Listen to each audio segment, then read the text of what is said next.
ভারী বৃষ্টিপাত এবং ভারত থেকে নেমে আসা উজানের ঢল ও ভারী বর্ষণের বিপদসীমা ছাড়িয়ে লোকালয়ে ঢুকছে পানি। পানির নিচে রাস্তাঘাট, ঘরবাড়ি, যানবাহন এবং দোকানপাট বন্ধ, বিদ্যুৎ সরবরাহ।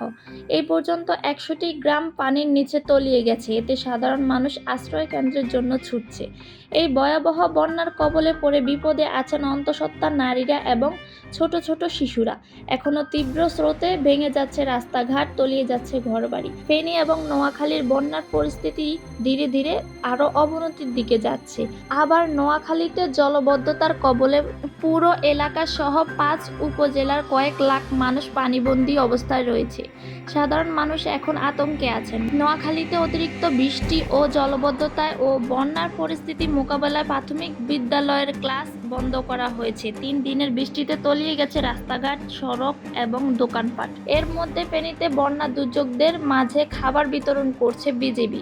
আজ দুপুরে আবহাওয়া অধিদপ্তর থেকে জানানো হয়েছে ৪৫ থেকে ৬০ কিমি বেগে দমকা হাওয়া এবং হালকা থেকে মাঝারি রকমের বৃষ্টিপাত হতে পারে। তাই সবাই সতর্ক থাকুন।